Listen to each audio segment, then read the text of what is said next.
మీద మోపుమో సోదరా, నీ భారం యెహోవా మీద మోపుమో సోదరీ.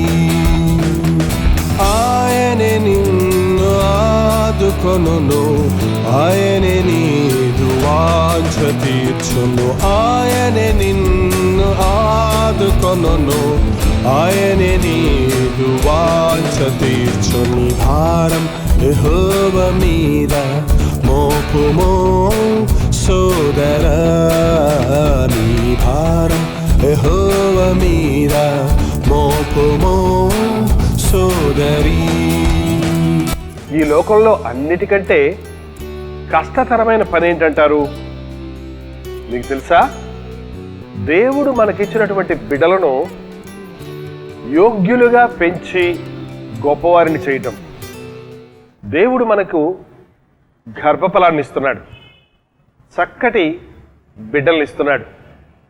పసిబిడ్డలుగా ఆ బిడ్డలు మన చేతుల్లో ఉన్నప్పుడు ఎంత ఆనందం మనకి కలుగుతుందో కదా. అంతేకాదు, ఆ బిడ్డలు మన చేతుల్లో ఎదుగుతూ ఉన్నప్పుడు మనకెంతో తృప్తిని ఆదరణను కలుగజేస్తున్నారు.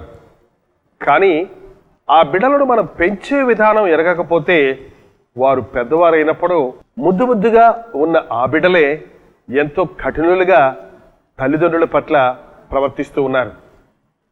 వారి జీవితాల్లో కూడా వారు ఎందుకు పనికిరాని నిష్ప్రయోజకులుగా మారిపోతూ ఉన్నారు.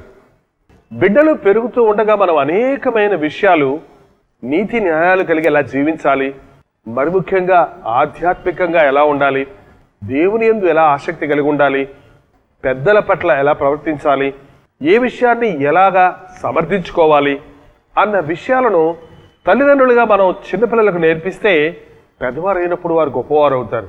కానీ ఒకేసారి వాళ్ళు పెద్దవాళ్ళు అయినప్పుడే అన్నీ తెలుసుకోవాలని మనం అనుకుంటున్నాం, కానీ వారు ఏమీ చేయలేకపోతున్నారు.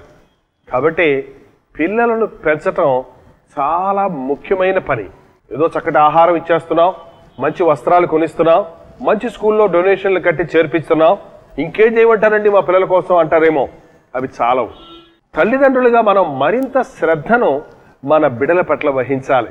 చూడండి, చిన్నపిల్లలు వెంటనే నేర్చుకుంటారు. ఒక పాట నేర్పించారనుకోండి, మనం పుస్తకాలు పెట్టుకొని పాడాలి, కానీ వాళ్ళు చిన్న వయసులోనే పుస్తకం చూడకుండా పాడేస్తారు. చాలా విషయాలు చిన్నపిల్లలుగా ఉన్నప్పుడు చురుగ్గా నేర్చుకుంటారు. ఒకవేళ తప్పుడు విషయాలైతే అవి కూడా అలాగే నేర్చుకుంటారు. కాబట్టి నేర్చుకునే వయసులోనే మనం మంచి విషయాలను, దేవుని విషయాలను, యోగ్యమైన విషయాలను మన బిడ్డలకు నేర్పించాలి. మరి ఈరోజు పిల్లల్ని పెంచడానికి కొన్ని ముఖ్యమైన సూత్రాలు చూద్దామా? మన పిల్లలు యోగ్యులు అవ్వాలంటే వారికి దేవుని మాటలను నేర్పించాలి. చూడండి, ద్వితీయోపదేశకాండం 6వ అధ్యాయం 4వ వచనం. ఇశ్రాయేలు వినుము, మన దేవుడైన యెహోవా అద్వితీయుడగు యెహోవా, నీ పూర్ణ హృదయంతోనూ, నీ పూర్ణ ఆత్మతోనూ, నీ పూర్ణ శక్తితోనూ నీ దేవుడైన యెహోవాను ప్రేమింపవలెను. నేడు నేను నీకు ఆజ్ఞాపించి మాటలు నీ హృదయంలో ఉండవలెను. నీవు నీ కుమారులకు వాటిని అభ్యసింపజేసి నీ ఇంట కూర్చుండినప్పుడును, త్రోవ నడుచున్నప్పుడును, పండుకొనినప్పుడును, లేచినప్పుడును వాటిని గూర్చి మాట్లాడవలెను. మన బిడ్డలకు యోగ్యమైన విషయాలు నేర్పించాలంటే ముందు మనం మన పరమ తండ్రి దగ్గర వాటిని నేర్చుకోవాలి. దేవుని సన్నిధిలో ప్రార్థించి నీతి న్యాయాలు కలిగి జీవించేవారు తమ బిడ్డలను గొప్పవారిని చేస్తారు. నేను చెప్పే మాటలు నువ్వు విను, నీ హృదయంలో వాటిని ఉంచుకో అని ప్రభు చెప్తున్నాడు. చూడండి, దేవుని మాటలు లోకంలో వినబడవు. దేవుని మాట వినాలంటే ఏకాంతంగా వెళ్ళి మోకాళ్ళ మీద ప్రార్థిస్తాం, అభ్యాసం చేసుకోవాలి. అంతేకాక పరిశుద్ధాత్మని చేత ప్రేరేపించబడి వ్రాయబడిన ఈ దేవుని మాటల గ్రంథమైన బైబిల్ను పఠించాలి. అప్పుడు దేవుని మనస్సును, ఆయన చిత్తాన్ని, ఆయన ఉద్దేశాన్ని, ఆయన తలంపులను మనం ఎరుగుతాం. చాలాసార్లు మనం దేవుని మాటలు వింటాం, కానీ వాటిని మనస్సులో ఉంచుకోం. మామూలుగా అంటారు కదా, ఈ చెవితో విని ఆ చెవితో వదిలేయమని. అలాగ అనేకులు అనేక విషయాలను వింటున్నారు, కానీ మనసులో ఉంచుకోరు. మనల్ని ఇతరులు దూషించినప్పుడు, నిందలు వేసినప్పుడు, చెడుగుని గురించి విన్నప్పుడు వాటిని ఈ చెవిత విని ఆ చెవిత వదిలేసినట్టుగా వదిలేయటం మంచిదే. వాటిని మన మనసులో పెట్టుకొని వేదన పడటం అవసరం లేదు. కానీ దేవుని మాటలు, ఆయన కట్టడలు, ఆయన ఆజ్ఞలు, ఆయన ఉద్దేశములు మన హృదయములో ఉండాలి. ఆయన మాటలు మన హృదయములో ఉన్నవి అంటే ఆ మాటలను అనుసరించి మనం జీవిస్తాం, ఆ మాటల ప్రకారం జీవిస్తాం, ఆ మాటల సారాన్ని మన జీవితంలో కలిగి ఉంటాం. ఉదాహరణకు దొంగిలికూడదు అన్న దేవుని ఆజ్ఞ నీ హృదయంలో ఉందనుకో, నువ్వు దొంగిలిస్తున్నప్పుడు నీ మనస్సాక్షి హెచ్చరిస్తూ ఉంటుంది, ఆ వాక్యం నీకు జ్ఞాపకం వస్తూ ఉంటుంది. కాబట్టి నువ్వు దొంగతనం చేయకుండా యథార్థంగా జీవిస్తావు. వ్యభిచరించకూడదు అన్న దేవుని మాట నీ హృదయంలో ఉందనుకో, అట్టి శోధనలు వచ్చినప్పుడు నీ మనస్సాక్షి నిన్ను హెచ్చరించినప్పుడు వెంటనే దాని నుంచి తప్పుకోవడానికి నీకు అవకాశం ఉంటుంది.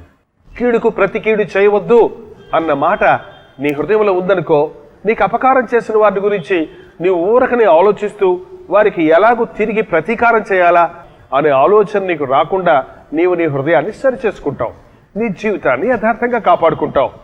కాబట్టి దేవుని మాటలు మన హృదయంలో ఉంచుకోవాలి. భక్తుడైన దావీదు అన్నాడు, నీ ఎదుట నేను పాపము చేయకుండానట్లు నీ వాక్యమును నా హృదయంలో ఉంచుకున్నాను అని. కాబట్టి ఇలాగ ఈ వర్తమానాల ద్వారా దేవుని మాటలు మీకు అందిస్తున్నాం. వాటిని మీరు విని వదిలేయద్దండి. వాటిని విని గ్రహించి మీ హృదయములలో భద్రపరచుకోండి. అవి మీకు నీతి న్యాయాలను కలుగజేస్తాయి. అవి మిమ్మల్ని హెచ్చరిస్తూ దోషంలో పాపములో పడకుండా కాపాడతాయి. ఆ దేవుని మాటలు మీకు దేవుని యందు విశ్వాసం కలుగజేస్తాయి. దృశ్యమైనవన్నీ కూడా అనిత్యములని, అదృశ్యమైనవి నిత్యములని గుర్తించి ఈ లోకాన్ని ప్రేమించకుండా ఈ లోకం తర్వాత ఉన్న పరలోకం గురించి గురి కలిగి జీవిస్తారు. దేవుని మాటలను వినాలి, హృదయంలో భద్రపరుచుకోవాలి. ఈ రోజుల్లో భక్తి పెద్దలకు మాత్రమే అనుకుంటున్నారు. అన్నీ అయిపోయిన తర్వాత వృద్ధాప్యంలోనే ముక్తి అనుకుంటున్నారు. కానీ నీ బాల్య దినములందే నీ సృష్టికర్తను జ్ఞాపకం చేసుకో అని దేవుని వాక్యం చెప్తుంది. కాబట్టి మన పిల్లలకు వారి బాల్య దినములలోనే సృష్టికర్తను గురించి, రక్షకుని గురించి, యేసు ప్రభువుని గురించి, నీతి న్యాయాలను గురించి, ప్రేమ సమాధానాల గురించి నేర్పించాలి. నా మాటను నీ హృదయంలో ఉంచుకొని వాటిని నీ పిల్లలకు అభ్యసింపచేయమంటున్నాడు. చూడండి, నీవు నీ కుమారులకు వాటిని అభ్యసింపజేసి. చాలా మంది తల్లిదండ్రులు అంటారు, మా పిల్లలకు చెప్తున్నామండి, వింటం లేదండి. ఎన్నిసార్లు చెప్పినా ఎన్ని చెప్పినా వారు పట్టించుకోవటం లేదండి, వారు ఆ మాటల ప్రకారంగా నడవటం లేదండి అంటుంటారు. చెప్పినా వినరండి అని సాకులు చెప్తూ ఉంటారు. చూడండి, ఇక్కడ చెప్పమని చెప్పలేదు, వాటిని వారికి మనం అభ్యసింప చేయాలి. మరి ఈ రోజుల్లో ఈ ఇంగ్లీష్ మీడియం స్కూల్స్ వచ్చిన తర్వాత పలక బలపాలు కనబడటం లేదనుకోండి.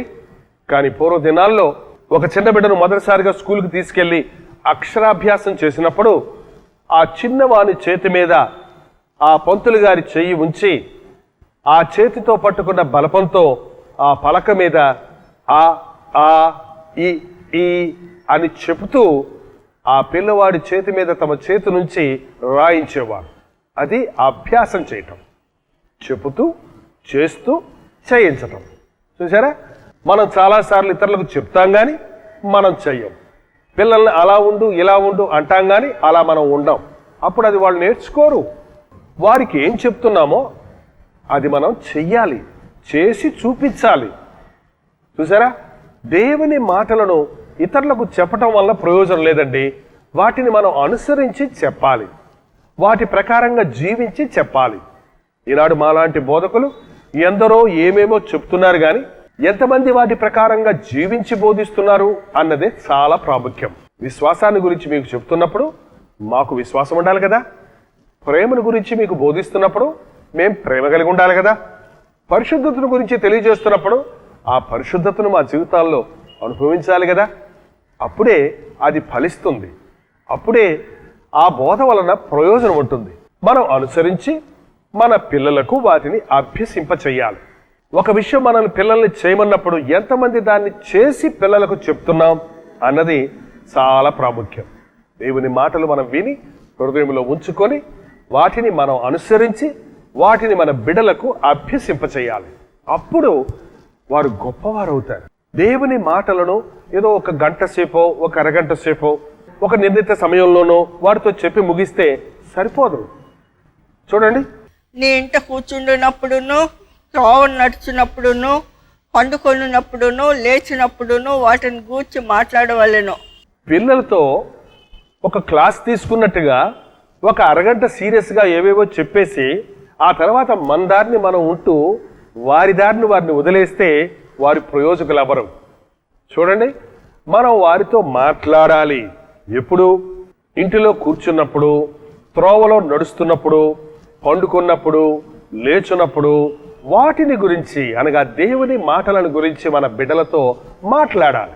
ఎంతమంది తల్లిదండ్రులు ఇది నాన్న బిడ్డలతో మాట్లాడుతున్నారు? ఒక ఈగో అడ్డొస్తుంది కదా, మేము పెద్దవారిమి, మేము గొప్పవారిమి అనే ఈగోతో అనేక మంది తల్లిదండ్రులు వారి బిడ్డలు యవనస్తులైన తర్వాత వారితో మాట్లాడటం లేదు.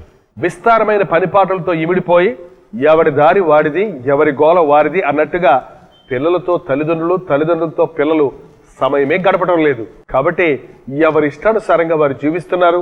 ఎందుకు పనికిరాని స్థితికి వారి కుటుంబాలను, జీవితాలను దిగజార్చుకుంటున్నారు. చూడండి, కూర్చున్నప్పుడు, లేచినప్పుడు, పండుకున్నప్పుడు, నడుస్తున్నప్పుడు నీ బిడ్డలతో దేవుని విషయాలు మాట్లాడు. సరదాగా మాట్లాడు. ఒక పెద్ద టీచర్ లాగానో, ఒక పెద్ద డిక్టేటర్ లాగానో కాకుండా సరదాగా బిడ్డలతో మాట్లాడు. వారి అభిప్రాయాలు తెలుసుకో, వారి తప్పులను దిద్దు, వారికి ప్రేమను పంచు. అప్పుడు గొప్పవారు అవుతారు. చూడండి, ఈ లోకంలో ఒక యవ్వనస్తుడికి ముఖ్యమైన మోడల్ ఎవరు? తల్లిదండ్రులే. కానీ తల్లిదండ్రులు సరైన విధంగా ఉండని మూలాన ఈనాటి యవ్వనస్తులు ఈ లోకంలో ఉన్న అనేకులు వెంటబడుతున్నారు. కాబట్టి మనం మన బిడ్డలకు మంచి మాదిరి కలిగిన వారిగా ఉండాలి. దేవుని మాటలు మనం విని హృదయంలో ఉంచుకొని వాటిని మన బిడ్డలకు అభ్యసింప చేయాలి. కూర్చున్నప్పుడు, నడుస్తున్నప్పుడు, పండుకున్నప్పుడు, లేచినప్పుడు అనుదినము బిడ్డలతో వాటిని గురించి సంభాషించాలి. అర్థమైందండి? అంతేకాకుండా చిన్న పిల్లలుగా ఉన్నప్పుడు మనం దీన్ని చేస్తే పెద్దవారైనప్పుడు వారు యోగ్యులవుతారు. బాలుడు నడవవలసిన త్రోవ వానికి నేర్పించు, పెద్దవాడైనప్పుడు దానిలో నుండి వాడు తొలగిపోడు. బాలుడు నడవవలసిన త్రోవను వానికి నేర్పము, వాడు పెద్దవాడైనప్పుడు దాని నుండి తొలగిపోడు. ఒకరన్నారు, బాలుడు నడవవలసిన త్రోవ వానికి నేర్పించు, నీవు కూడా ఆ మార్గంలో నడువు, అప్పుడు వాడు పెద్దవాడైనప్పటికీ ఆ మార్గంలో నుండి తప్పిపోడు అని. కాబట్టి మనం పిల్లలకు ఏం చెప్తున్నామో దానిని చేసి చూపించాలి. మరి సాధారణంగా పిల్లలు ఒక వయసు వచ్చేటప్పటికి మొండితనం, తిరుగుబాటు కలిగి ఉంటారు. అది సర్వసాధారణం. టీనేజ్ దాటగానే వారు కూడా మేము పెద్దవారిమైపోయాం అన్న భావన కలిగి ఉంటారు. అస్తమానం మీ చెప్పినట్టుగా మేము ఎందుకు వినాలి, మీకేం తెలుసు, మీకంటే మాకు ఎక్కువే తెలుసు అన్న భావనతో ఈనాటి యవ్వనస్తులు ఉండడం చూస్తున్నాం. కాబట్టి యవ్వనస్తులైన మన బిడ్డలతో చాలా జాగ్రత్తగా ప్రవర్తించాలి. చూడండి, బైబిల్ ఏం చెప్తుందో. తండ్రులారా, మీ పిల్లలకు కోపం రేపక ప్రభు యొక్క శిక్షలోనూ బోధలోనూ వారిని పెంచుడి. యవన కాలంలోనికి ప్రవేశించిన బిడ్డల పట్ల మనం చాలా జాగ్రత్తగా ప్రవర్తించాలి. వారికి కోపము రేపకూడదు. వారు కోప్పడుతూ ఉంటే మీరు కొంచెం సాధుత్వాన్ని వహించి ప్రేమతో, సాత్వికంతో వారి తప్పు వారు ఎరుగునట్లుగా చేయాలే కానీ వారిని ఖండించటం వల్ల వారు మీకు దూరమైపోవచ్చు.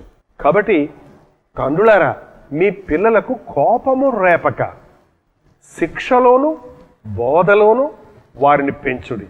నిజమే, పిల్లలు తప్పు చేసినప్పుడు వారిని శిక్షించాలి. కానీ ఏ తప్పుకు ఎంత శిక్షించాలి అన్న విషయంలో తల్లిదండ్రులు తప్పటడుగు వేస్తున్నారు. ఒక గాజు పాత్ర పగలగొట్టినందుకు ఎంతో కోప్పడి బిడ్డను కొడుతున్నారు. అయితే వాడు ఒక అబద్ధం ఆడినప్పుడు పర్వాలేదులే నవ్వు ఊరుకుంటున్నారు. చూసారా, ఏది ముఖ్యం? గాజు పాత్ర పగిలిపోతే మళ్ళీ కొనుక్కోవచ్చు, కానీ అబద్ధాలు ఆడటం అలవాటు చేసుకుంటే ఆ స్వభావాన్ని మార్చలేం కదా. అందుకని పాపము చేసినప్పుడు, తప్పు చేసినప్పుడు దాని విషయమై మన బిడ్డలను తగిన మోతాదులో శిక్షించాలి, గద్దించాలి, హెచ్చరించాలి. వారి తప్పు వారు ఎరుగునట్లుగా చేయాలి.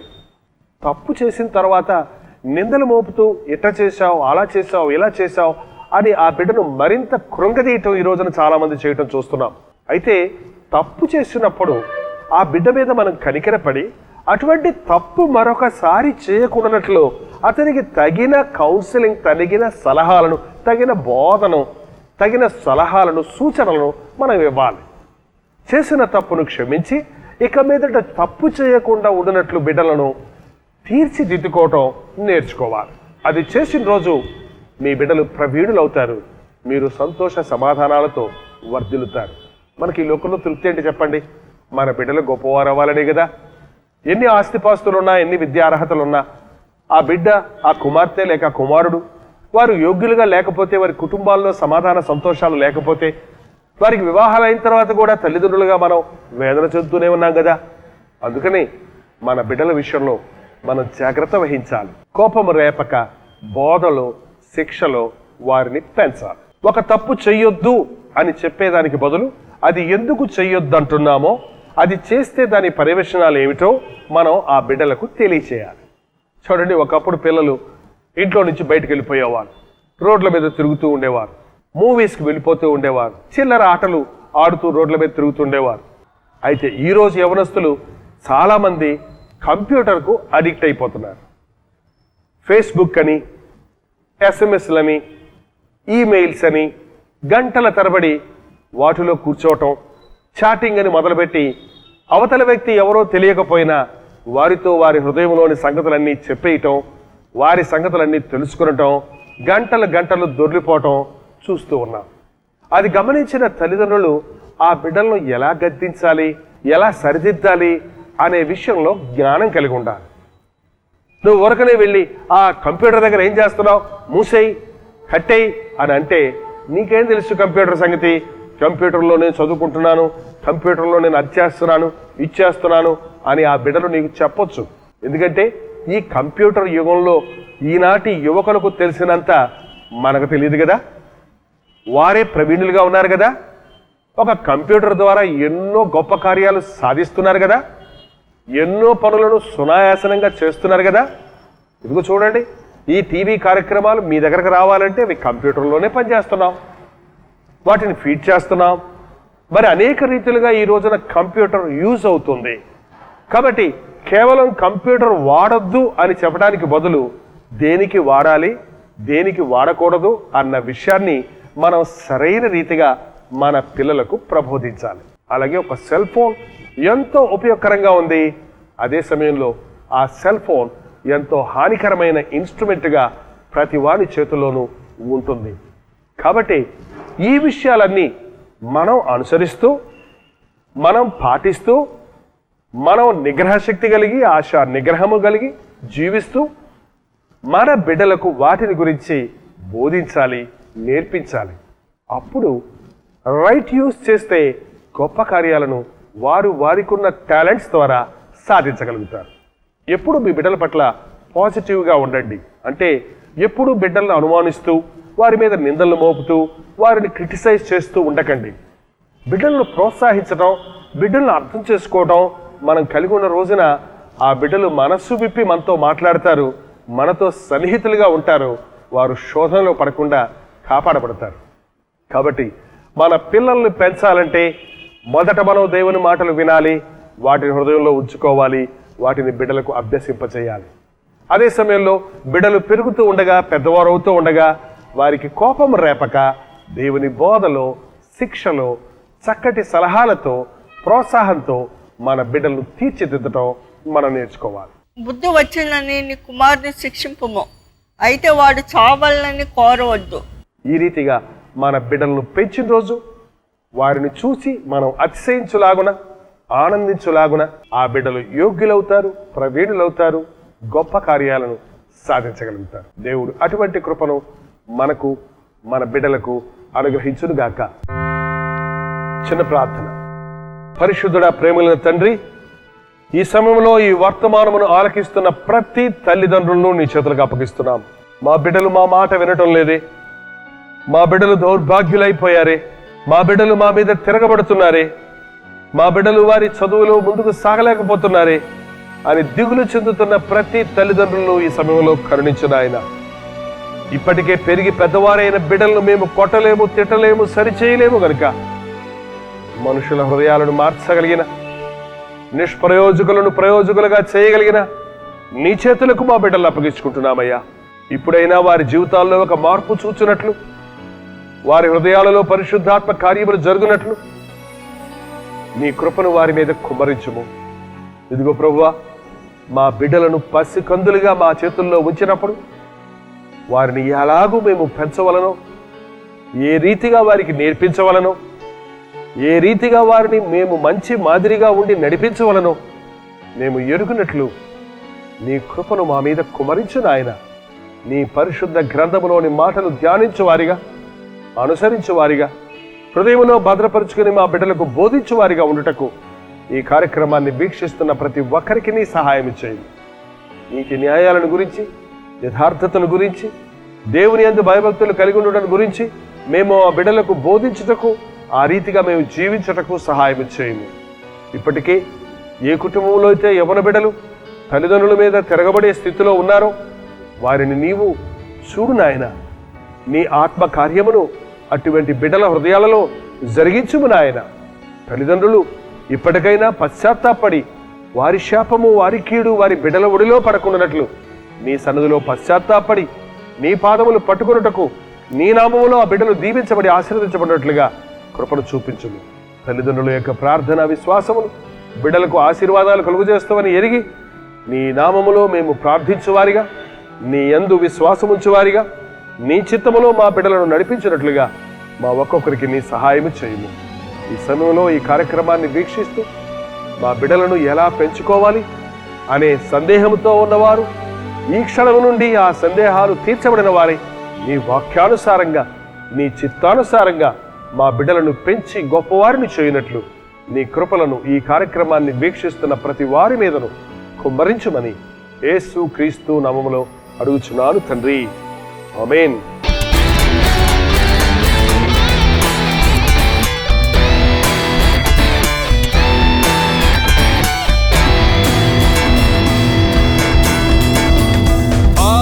ఆపత్కాలములో స్నేహితుండు, వ్యాధి బాధలో పరమ వైద్యుడు. ఆపత్కాలములో స్నేహితుండు, వ్యాధి బాధలో పరమ వైద్యుడు. జడియక బెదరక, జడియక బెదరక ప్రభుని సేవించుమా. నీ భారం యెహోవ మీద మోపుమో సోదరా, నీ భారం యెహోవ మీద మోపుమో సోదరీ. దేవునికి స్తోత్రం. మన బిడ్డలను పెంచుకున్నటకు మనకు దేవుని కృప, జ్ఞానం ఎంతో అవసరం. కాబట్టి ఆయన పరిశుద్ధ గ్రంథమైన బైబిల్ను పఠించండి, ప్రార్థించండి. మీ చిన్న పిల్లలను చిన్నప్పటి నుంచి దేవుని యందు భయభక్తులు కలిగి ఉండనట్లుగా, నీతి న్యాయాలు అనుసరించి జీవించినట్లుగా ఆ బిడ్డల ఎడల శ్రద్ధ తీసుకొని పెంచి గొప్పవారిని చేయండి. ఒకవేళ ఇప్పటికీ మీ బిడ్డలు పెద్దవారైపోయి ఉంటే, మీ చేయి దాటిపోయి ఉంటే, మనం కొట్టి తిట్టి మన బిడ్డలను మార్చుకోలేం గనుక బిడ్డల హృదయాలను, యవ్వనస్తుల హృదయాలను, చెడిపోయిన వాని జీవితాలను మార్చగలిగిన వాడు యేసుప్రభు గనుక యేసుప్రభు పాద సన్నిధిలో మీ బిడ్డల కొరకు ప్రార్థించండి. దేవుడు అద్భుతం జరిగిస్తాడు. వారు టీనేజ్లో ఉన్నా, వారు డిగ్రీలు చదువుతున్నా, వారు కుటుంబీకులు అయిపోయి ఉన్నా, వారి జీవితాల్లో మరొకసారి గొప్ప కార్యాన్ని దేవుడు జరిగించి సమాధాన సంతోషాలను అనుగ్రహిస్తాడు. దేవుని యందు భయభక్తులు కలిగి జీవిద్దాం. ఆయన కృపలో మన బిడ్డలు అలాగూ జీవించినట్లు వారి కొరకు దేవుని సభలో విజ్ఞాపన చేద్దాం. మీ పిల్లల కొరకు భారంతో మీరు ప్రార్థించండి, దేవుడు అద్భుతాలు జరిగిస్తాడు. మీ బిడ్డల కొరకు మేము కూడా ప్రార్థించాలని కోరితే వారి పేరు, వారి వయస్సు మాకు తెలియచేయండి. ప్రభు సన్నిధిలో ఆ బిడ్డల కొరకు విజ్ఞాపన చేయడానికి మేము కూడా సిద్ధంగా ఉన్నాం.